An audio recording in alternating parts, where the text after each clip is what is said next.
Opa, e aí, tudo bem? Peregrinos na fé, prazer, me chamo Jefferson. Hoje nós vamos falar um pouco sobre qual foi a nossa missão que foi nos entregue após a morte e ressurreição do Senhor Jesus. Aquilo que Ele nos deixou como missão para prosseguir aquilo que Ele iniciou após o seu andar aqui na terra, os 3 anos de pregação, e o ensinamento que Ele deixou para que nós possamos ser o seu legado aqui na terra.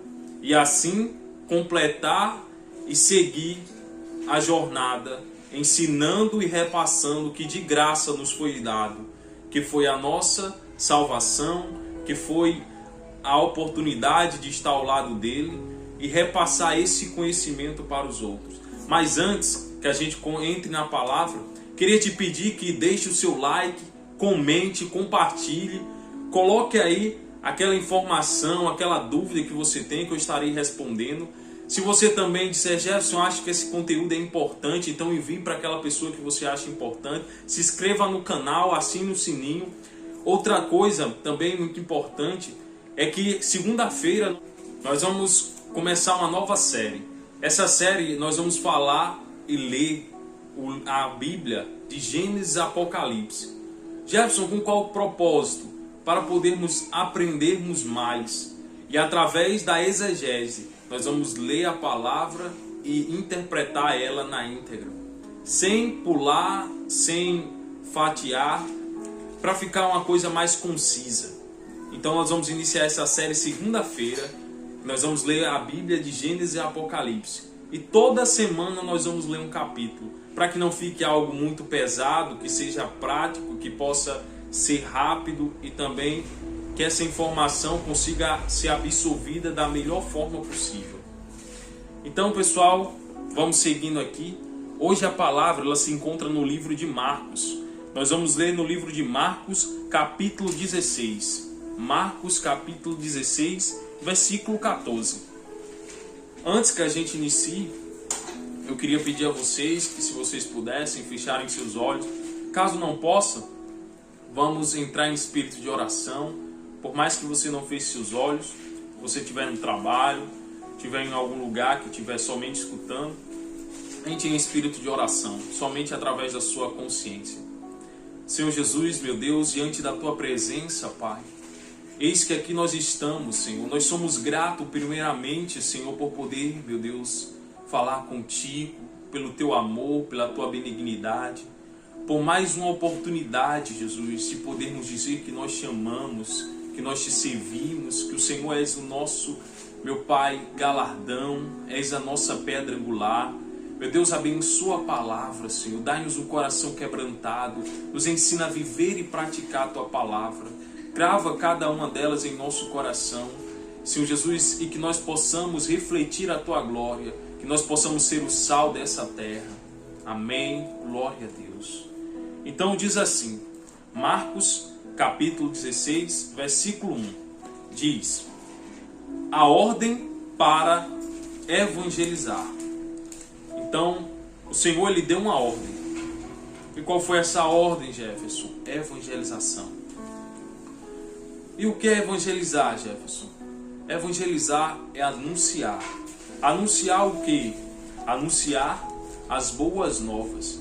É você testificar, é você falar das promessas do nosso Salvador, do que Ele cumpriu e a oportunidade que Ele nos entregou. E que oportunidade é essa, Jefferson? Ele te entregou um convite para entrar na bolda do Cordeiro. E quando é essa bolda, Jefferson? Essa bolda do Cordeiro é antes que comece a grande tribulação. Então hoje nós temos a oportunidade de receber, nós recebemos um voucher. Cada um de nós, não importa onde você esteja, qual a sua cultura, qual a sua raça, qual a sua cor, qual a sua etnia, cada um de nós temos um voucher. Muitos estão usando, Jefferson? Nem todos. Todos têm a oportunidade, mas nem muitos não têm dado valor ao voucher que recebeu. É a mesma coisa quando você está entrando num parque. Imagine só quando você vai para aquele parque, seja um parque aquático, seja um parque temático, onde tem rodas gigantes, onde tem aquele trem fantasma, onde tem a montanha-russa, você recebe um voucher. Ele te entrega um voucher para você rodar nos brinquedos. Deus, ele te entregou o voucher para entrar no reino dos céus. E ele entregou esse voucher através do seu sacrifício naquela cruz. E depois que ele nos entregou esse voucher, essa oportunidade, ele se deslocou novamente para o reino dele. E onde é o reino dele, Jefferson? O reino dele é sobrenatural. É onde não dá para tocar com matéria. O reino dele não dá para ser tocado através da parte física do corpo. O reino dele só pode ser recebido através da fé. E o que é fé, Jefferson? A fé é certeza. É convicção de fatos que você não vê. Então a fé é isso, é a certeza e a convicção de fatos que você não vê. Exemplo, para ficar mais palpável. Você sente o ar, não sente? Você sente aquela brisa tocar você. Se você está na praia, você sente aquele ar, aquele vento. Se sente bem, se refresca. Mas você não vê o ar, mas você sente. Da mesma forma é Deus. Você não consegue ver. Você não consegue ter uma visão através dos seus olhos físicos. Mas você consegue sentir através da sua comunhão, da sua espiritualidade, do seu envolvimento com Ele, da sua entrega. Quando você começa a abrir mão da sua vontade, da vontade da sua carne, e começa a deixar o Espírito Santo. Jefferson, o Espírito Santo eu posso ter Ele? Claro. No momento que você recebe o Senhor Jesus, que você aceita Ele como seu único e suficiente Salvador, você recebe o Espírito Santo. O Espírito Santo, ele está pronto a te ajudar. Ele é o seu consolador. Ele é o seu guia até Deus. Ele é como se fosse o seu GPS e o seu contato direto com o Senhor Jesus. Então, Ele é o seu guia para poder te aproximar. Ele é aquele que intercede por você, aquele que ora quando você não consegue orar, quando você só consegue chorar, é Ele que ora por você. Então o Espírito Santo, ele é o seu guia. Mas Jefferson, eu tenho uma dúvida, muita gente diz que eu não posso ter o Espírito Santo, que eu só posso ter o Espírito Santo se eu falar em línguas. Pessoal, é duas coisas diferentes. O Espírito Santo é uma coisa, dom de língua é outra. Infelizmente, muitas pessoas fazem e faz uma tempestade num copo d'água, com duas coisas que são totalmente diferentes. Todas as pessoas podem receber o Espírito Santo. Algumas não conseguem receber o dom de falar em línguas, mas não significa que ela não tem o Espírito Santo. Jefferson, mas quem tem o Espírito Santo, ele pode ter o dom de línguas? Sim. Quem não tem o Espírito Santo, Jefferson, pode ter o dom de línguas? Não. O dom de línguas, não. Porque é como primeiro você tem que ter o Espírito Santo para poder ter o dom de línguas. O dom de línguas é como se fosse mais uma porta a ser aberta no seu ramo, vamos dizer, na sua vida espiritual. Como se fosse um pouco mais próximo de Deus. Então, vamos diferenciar. Espírito Santo você consegue receber quando você aceita o Senhor Jesus como seu único e suficiente Salvador. Ele vem para o seu lado como consolador. Antigamente o Espírito Santo ele só vinha e saía.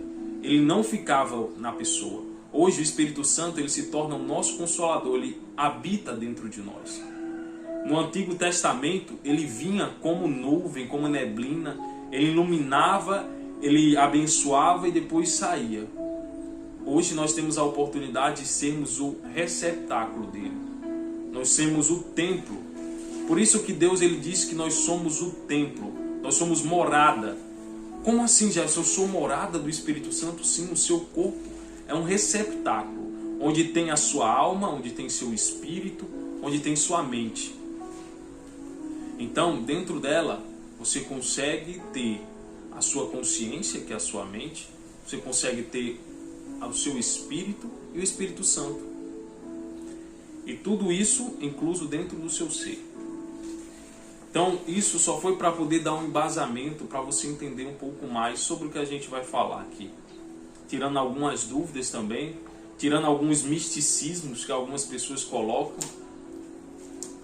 E vamos seguindo, versículo 14. Finalmente apareceu Jesus aos 11, quando estavam à mesa, e censurou-lhes a incredulidade. e dureza de coração, porque não deram crédito aos que tinham visto já ressuscitado. Então olha aí, o Senhor Jesus, ele repreendeu a incredulidade. O que é incredulidade, Jefferson? A falta de crer, a falta da crença. O que torna você conseguir manifestar a sua fé, a trazer algo invisível, intocável, algo verdadeiramente tocável. Que a fé é isso, é a transformação do vazio em algo palpável. É através da sua fé, é através da sua crença. Você tem que crer. Não adianta você dizer que confia em Deus se você não se entrega por completo. Não adianta você dizer que ama a Deus se só isso é da boca para fora. E quando chega a primeira perseguição, você é o primeiro a jogar pedra novamente no Senhor. Você é o primeiro a se juntar com a turma e negar o Senhor. Então, isso mostra incredulidade. Isso mostra falta de coerência. O que é falta de coerência? É você falar alguma coisa e agir de forma contrária. Isso é incoerência. Coerente é aquele que fala e vive o que fala, o que pratica. Ele vive. Se ele fala, eu sou do Senhor, ele é do Senhor aqui, no trabalho, seja num local, seja ele na praia, seja ele na sua casa, seja ele no apartamento, seja na roda de amigos, ele não vai deixar a sua essência. Ele não vai mudar. Ele não vai pegar uma máscara, coloquei uma máscara aqui, caraca, hoje eu tô aqui na festa, eu sou agora rapaz da festa. Agora eu tirei a máscara, agora eu sou o rapaz sensato. Tirar a máscara, vou botar agora eu sou um rapaz de família. Não, ele é um só. Ele não mostra incredulidade. Ele não mostra falta de crença, de crer no Senhor. Ele não mostra a chamada que a gente estávamos falando também. A chamada não tem duas personalidades. Ele é um só. Então disse, e dureza de coração. Então aquele pessoal estavam andando com Jesus, viviam com o Senhor Jesus, e mesmo assim não creram quando os outros discípulos disseram que avistaram o seu próprio Senhor ressurreto. Eles não acreditaram que Jesus poderia ressuscitar. Mesmo eles tendo visto Jesus multiplicar pães, mesmo tendo visto Jesus andar sobre o mar, mesmo tendo visto Jesus curar cegos, curar paralíticos, eles não criam que o Senhor poderia ressuscitar dos mortos. Então eles viam os milagres, só que eles não absolviam. Eles ainda ficavam duvidando, como se fosse algo mágico, como se fosse uma coisa que estivesse sempre um pé atrás. Então o Senhor lhe reclamou disso aos seus discípulos. Por que vocês são incrédulos? Por que vocês têm duro coração? Por que vocês não se convertem por completo? Por que vocês não me aceitam por completo e para de ficar em cima do muro? Tem muita gente que diz assim, Jefferson, é porque eu ainda não aceitei o Senhor, estou com alguma dúvida. No momento que você está com dúvida, você diz, não, mas eu já aceitei o Senhor, mas você mostra a dúvida, então você ainda não aceitou. Porque no momento que eu pergunto, exemplo, uma pergunta, eu chego para você e digo assim, eu tenho um abacaxi e uma goiaba. Você quer abacaxi ou goiaba? Se você disser eu quero goiaba, então você não quer abacaxi. Se você disser que quer abacaxi, você não quer goiaba. Não tem como você dizer eu quero goiaba e abacaxi. Que se eu der a possibilidade de você escolher entre uma, no momento que você escolhe uma, você exclui a outra. Como eu estava dizendo, pessoal, ou você escolhe a goiaba e já quando você escolhe a goiaba você diz que não quer abacaxi, ou você escolhe abacaxi e não quer a goiaba. Então, já trazendo aqui para a palavra, no momento que você mostra indecisão, você já fez uma escolha. Como assim, Jeff? Você acabou de explicar que eu escolho uma ou outra, mas no momento que você escolhe não se decidir, você está decidindo. Decidindo o que, Jefferson? Não se lançar a Jesus. Não se lançar ao Senhor. Porque no momento que você acredita e crê no Senhor Jesus, você só fecha os seus olhos e vai. Você não fica procurando mais objetividade. Igual Tomé. Tomé disse, eu só acredito no Senhor Jesus que você ressuscitou se eu tocar nas feridas dos seus braços. Se eu tocar nas feridas, eu quero tocar, eu quero ver o furo. Então quando você mostra isso, você já está mostrando que você não acredita. E no momento que você não acredita, você já está dizendo para o Senhor Jesus que você não confia plenamente nele. Então vamos seguindo aqui, no versículo 14, para concluir. Então a gente leu assim, ó. E o Senhor Jesus, aos 11, quando estava à mesa, censurou-lhes a incredulidade e dureza de coração, porque não deram crédito ao que ele tinha visto. Olha, eles não deram crédito aos que tinha visto já ressuscitado. Eles não deram crédito. Aqueles que disseram, eu já vi o Senhor Jesus ressuscitado. Os discípulos, mesmo sabendo de tudo aquilo que eu te falei, mesmo assim, eles não acreditaram que o Senhor Jesus, o Deus dele, era capaz de ressuscitar da morte. E hoje não é diferente. Muitas pessoas acham que a morte é um ponto final, mas a morte é só uma vírgula, meu irmão. Meu irmão peregrino na fé, a morte é só uma vírgula. Porque aprenda uma coisa, a vida, ela é eterna. O que é passageiro é o nascer e o morrer. Você sabe qual é a diferença? Qual é o oposto de nascer? Sabe qual é o oposto de nascer? É morrer. E qual é o oposto de morrer, Jefferson? Muitos vão dizer assim, eu sei, Jefferson, é a vida. Não. Como eu te disse, a vida é eterna. O oposto de morrer é nascer. O oposto da morte é o nascer e não a vida. Porque a vida é eterna. Então vamos seguindo aqui, versículo 15. E disse-lhe, ide por todo o mundo e pregai o evangelho a toda criatura. Quem crer e for batizado será salvo. Quem, porém, não crer será condenado. Jefferson, o Senhor está dizendo que eu serei condenado se eu não receber, se eu não me aceitá-lo? Infelizmente. Porque o Senhor, ele é sim, sim ou não, não. Ou você decide a sua vida a entregar, ou você vive na sua concupiscência. Mas sabendo que tudo o que você faz aqui nessa terra, vai ter um dia que você vai colher cada um dos seus frutos. E não adianta você que plantou feijão querer colher manga. E você que plantou manga querer colher feijão. Você vai colher o que você plantou. Então por isso que o Senhor disse que aquele que for batizado e crer no meu nome, esse será salvo. Mas e aquele que não for batizado, Jefferson, e não confessar o nome do Senhor Jesus, ele será condenado.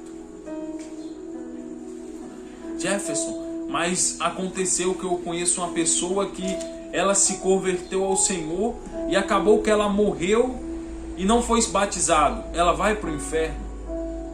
Se ela confessou o Senhor Jesus como seu único suficiente Salvador e viveu na caminhada e tornou-se a ser um peregrino praticante da palavra, não vai ser o batismo que vai impedir ela de receber a bênção, de receber a salvação. Por que, Jefferson? Porque se lembre daquele que estava sendo crucificado ao lado do Senhor Jesus. Um vídeo anterior a esse, a gente falou sobre a crucificação do Senhor Jesus. E aquele homem que estava sendo crucificado recebeu a oportunidade da salvação, porque creu no Senhor Jesus. E por que, Jefferson, ele manda nos batizarmos? Se você tem a oportunidade de se batizar, olha aí, olha a exceção. Essa é a exceção. Se você tem a oportunidade de se batizar e mesmo assim nega a se batizar o Senhor Jesus e declarar para o mundo, o que é o batismo, Jefferson? É a declaração sua para o mundo que você aceitou o Senhor Jesus. Você declara, e você declara para todos aqueles que vão estar ali ao seu redor, irmãos e peregrinos na fé, dizendo, a partir de hoje eu confesso que eu me rendo por completo ao meu Senhor e aceito Ele como meu suficiente Salvador. Se você teve essa oportunidade e não fez porque não quis, então realmente você negou ao Senhor. Mas se você não teve essa oportunidade, você aceitou o Senhor Jesus como seu suficiente Salvador e não teve a oportunidade de ser batizado e faleceu antes de ser batizado, por não ter a oportunidade, presta atenção, por não ter a oportunidade de se batizar, isso não tirará a sua salvação. Então vamos seguindo aqui. É bom pontuar isso, pessoal, porque quando você aprende e tem esclarecimento, você não tem brecha para Satanás colocar as setas dele. O que é Satanás colocar as setas, gente? Colocar pensamentos turvos, pensamentos cortados, pensamentos oscilantes, porque quando você deixa o conhecimento com falta de informação, você abre brechas. E é por isso que eu gosto de concluir tudo que eu falo, para poder não deixar uma brecha para Satanás usar na sua mente e você acabar vacilando por falta de conhecimento. Então vamos seguindo. Versículo 16. Quem crer e for batizado será salvo. Quem, porém, não crer será condenado. Versículo 17. Estes sinais hão de acompanhar aqueles que creem. Em meu nome expelirão demônios e falarão novas línguas. Então está aqui. Jefferson, então, no nome do Senhor Jesus eu consigo repreender forças espirituais do mal? Sim. No nome do Senhor Jesus você consegue ter autoridade sobre espíritos imundos. E essa autoridade é dada não pela sua capacitação, entenda isso. Tem gente que acha que expele demônio porque ela é melhor do que outra pessoa. Não. Você expele demônios através da graça. O que é graça, Jefferson? É favor não merecido. No momento que você aceita o Senhor Jesus, é como se o Senhor Jesus se tornasse o seu protetor celestial. Ele se torna o seu guardião. E por você estar abaixo do seu guardião, quando você expele demônios, você está expelindo não em nome seu, mas sim em nome do seu protetor. Aquele que toma e é o seu advogado, que ajuda você nas suas causas. Então os demônios eles saem com medo não de você, mas sim do seu protetor. E quem é meu protetor, Jefferson? O Senhor Jesus. Ele é o seu protetor. Então os demônios têm medo, porque nesse nome, a qual nós temos a honra de glorificar, foi dado toda a autoridade. No céu, na terra e embaixo da terra. Foi dado toda a autoridade e poder. Que todo joelho se dobre perante Ele. O nome dele, Jesus. Então é por isso que as pessoas conseguem ter autoridade de expelir demônios. É por isso que as pessoas têm autoridade para poder impor a mão sobre a cabeça de alguém e determinar a cura. Não é ela que está curando, ela está sendo uma ferramenta. O que é uma ferramenta, Jefferson? Uma ferramenta é quando um marceneiro ele faz uma porta. Ele faz uma porta, quando a porta fica feita, ela está bela. Mas não foi a porta que se fez sozinho. A glória não é da porta. E a glória também não é da ferramenta que o marceneiro utilizou. Mas sim dele, do marceneiro, que fez a porta, que fez a lapidação, que fez a polda, que fez todo o acabamento. Então, quando você é usado por Deus, isso não é coisa de você se glorificar. É uma coisa de você agradecer. Porque você está sendo usado. E uma ferramenta, ela deve ser útil ao seu Senhor. Você nunca deve tentar tomar a glória que não é sua. Porque o que acontece? Muita gente, quando acontece de o Senhor usar ela como ferramenta, ela começa a absorver a glória. E preste atenção, o único que tentou fazer isso hoje, que era chamado de Lúcifer. Ele era um anjo de luz, perdeu a sua glória, perdeu sua majestade e foi expulso do reino celestial, porque tentou tomar a glória. Então no momento que você tenta tomar uma glória que não te pertence, que você tenta se exaltar, você acaba sendo humilhado. Por quê? Porque aquilo não te pertence. Você é apenas um instrumento. O instrumento está aqui para ser usado. Jefferson, mas eu posso ficar feliz? Claro que você pode ser feliz. Você só não pode deixar que o orgulho tome o seu coração. Que esse orgulho tome e diga que aquilo que aconteceu na vida de outro peregrino, por intermédio do Senhor Jesus em sua vida, foi glória sua. Foi por feito seu. Isso é inaceitável. Então, seguindo aqui. Então o Senhor disse, versículo 17... Vocês expelirão demônios e falarão novas línguas. Então está aqui. Aquela informação que eu falei no início do vídeo. Há uma diferença, pessoal, entre você ter o Espírito Santo e ter o dom de línguas. Esse aqui que ele falou, falará novas línguas. Você que já tem o Espírito Santo, você consegue ter também o dom, receber do Senhor Jesus o dom. Mas Jefferson, se eu não tenho um dom de línguas, eu tenho o Espírito Santo? É claro. Se você aceitou o Senhor Jesus, está caminhando em retidão, você tem o Espírito Santo, você tem um Consolador, você tem um intercessor por você. Um que vai orar, que vai te ajudar nas suas fraquezas, que vai te fortalecer e que vai orar por você quando você não tiver forças. Ao Senhor Jesus, para o Senhor Jesus falar com Deus. Então, o Espírito Santo é uma coisa e dom de línguas é outra. É bom deixar isso bem claro para você não ser confundido por ensinamentos falsos ou ensinamentos de retalho de algumas pessoas que gostam de retalhar a Bíblia e colocar e moldar e colocar conforme ele quer. A Bíblia não foi feita para você moldar a Bíblia a você. É o contrário, você tem que se moldar a palavra. Não é você que vai moldar a palavra dentro de você. Você tem que se moldar a palavra, você que tem que se moldar. Você que tem que ter uma vida que reluz e que reflete os ensinamentos do Senhor Jesus. Então vamos seguindo aqui, pessoal. Versículo 18. Pegarão em serpentes, e se alguma coisa mortífera beberes, não lhe fará mal. Se impuserem as mãos sobre enfermos, eles ficarão curados. Então o Senhor está dizendo, se vocês forem picados, se vocês forem envenenados, e se você clamar ao Senhor, o Senhor te dará sim a oportunidade de receber o livramento, a cura, a transformação. Uma coisa que é bom pontuar aqui. Jefferson, o Senhor Jesus, eu orei para o Senhor Jesus. O Senhor Jesus não me atendeu. Eu vou contar aqui uma história. Uma história para poder ficar mais palpável sobre isso. Um certo senhor, aconteceu que, numa região que ele estava morando, aconteceu de vir uma grande enchente. E nessa grande enchente, ele clamou ao Senhor Jesus. E disse, Senhor, me ajuda, me salva, eu não quero morrer aqui. E após algumas horas apareceu um rapaz com um barco, remando, e disse, Senhor, venha, suba ao barco, eu vou te levar para um local mais seguro. Ele disse, não, eu estou esperando o Senhor Jesus me salvar, eu estou esperando o meu Deus me salvar. Ele disse, homem, vamos, suba, eu estou aqui para te ajudar. Não, estou esperando o Senhor Jesus, Ele vai me ajudar, eu orei.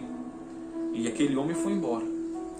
E aquele homem continuou a clamar ao Senhor, Senhor Jesus, me ajuda, me salva, eu quero que o Senhor me salve e não me deixe morrer afogado.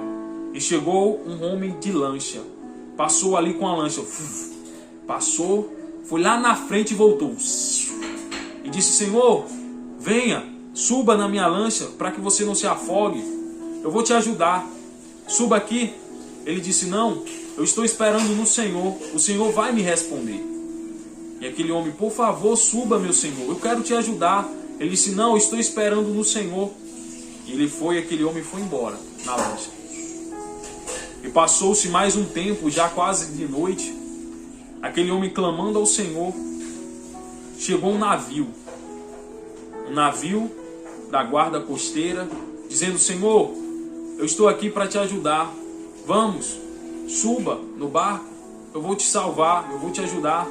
Ele disse, não, eu estou esperando no Senhor. E o homem insistiu, o policial, a guarda costeira. E o homem fez de tudo e não subiu no barco. E acabou que ele faleceu. Ele morreu. Ele morreu de quê, Jefferson? Ele morreu de hipotermia. Ficou muito tempo dentro da água. E não conseguiu mais, com o calor do seu corpo, manter sua temperatura. Jefferson, e qual é a lição dessa história? Muitas vezes a pessoa clama ao Senhor Jesus, o Senhor Jesus manda a oportunidade de salvar ela. Entenda, pessoal, que Deus, quando Ele manda uma oportunidade de te salvar, não vai ser do jeito que você quer. Porque tem gente que espera. Se você orou e Deus deu a oportunidade de você receber a cura na hora, graças a Deus. Se você orou e Deus enviou um médico para te ajudar, que deu sabedoria a Ele para Ele poder te ajudar, aceite. Porque Deus se manifesta através daquele médico. Ele não é um peregrino como você. Ele não foi feito imagem e semelhança do Senhor. O Espírito Santo, Deus, ele não habita em todos. Então você tem que ter discernimento e também consciência. Não adianta ter uma fé cega, uma fé sem inteligência. Você tem que ter uma fé com sabedoria. Então a conclusão dessa história é que aquele homem ele faleceu por não ter usado a sabedoria, a fé inteligente. Ele teve três oportunidades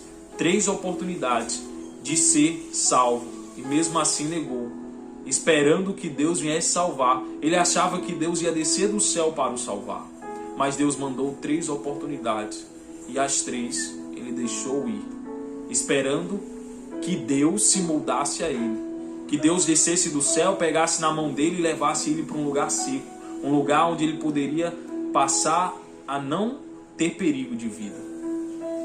Então, se você tem feito isso, a partir de hoje não faça mais, para que não aconteça que você ou morra fisicamente ou morra espiritualmente, esperando que a palavra de Deus se molde a você. Isso nunca vai acontecer. A palavra de Deus nunca vai se moldar à sua vida, à sua cultura, à sua forma de pensar. A Bíblia está aqui para você se moldar a ela. O Senhor Jesus foi o exemplo para você. Então, para a gente terminar aqui, vou repetir novamente o versículo 18.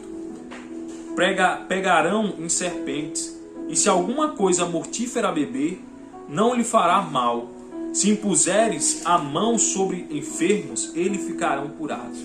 Jefferson, e eu posso impor as mãos sobre uma pessoa e ela ser curada? Claro que pode. Se você tem comunhão com Deus, se você anda íntegra, você vive integramente, você anda, pratica e vive os ensinamentos do Senhor, você pode ser um instrumento de Deus para levar uma cura a uma pessoa.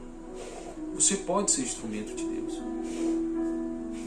Então, essa era a palavra de Deus que tinha para hoje, que o Senhor queria falar tanto para mim como para você, para que nós sabemos aprender não somente a confiar nele, a escolher a ele, mas também crer por completo no Senhor e viver as suas promessas e sermos instrumento dele, e não sermos somente instrumentos, mas nunca querer tomar a glória que não nos pertence, mas sim usar a nossa vida para glorificar o nome do Senhor Jesus.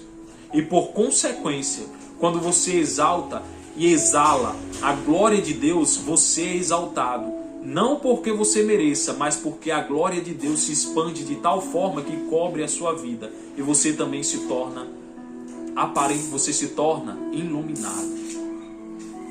Então, feche os seus olhos, vamos fazer uma última oração para que Deus possa nos ensinar a viver isso que Ele nos ensinou, e que nós possamos hoje sermos espelhos realmente do Senhor, e não querer que a palavra se molde a nossa vida, mas nós nos moldarmos a palavra. Senhor Jesus, perante Tua presença, ó Pai, aqui nós estamos, ó Deus, primeiramente para Te dar graças pelo Teu ensinamento. Meu Deus, crava na tábua do coração de cada um dos meus irmãos. Meu Pai, aqueles que estavam falhando, que a partir de hoje, meu Pai, eles venham corrigir. Que aqueles que estavam vivendo, meu Pai, uma fé cega, uma fé, meu Pai, sem sabedoria, sem utilizar a fé, meu Pai, Senhor Jesus Cristo, com a Tua sabedoria, que a partir de hoje Ele utilize a sabedoria do Senhor. Que Ele venha utilizar uma fé inteligente, e não uma fé, meu Pai, cega, uma fé, meu Pai, sem estrutura. Senhor Jesus, que o Senhor fortaleça aquele que está fraco, que o Senhor oriente aquele que estava, meu Pai, perdido, e que o Senhor capacite aquele que se encontrava, meu Pai, ou se achava incapaz. Que a presença do Senhor esteja sobre a vida deles, para a glória do Pai, do Filho e do Espírito Santo. Amém.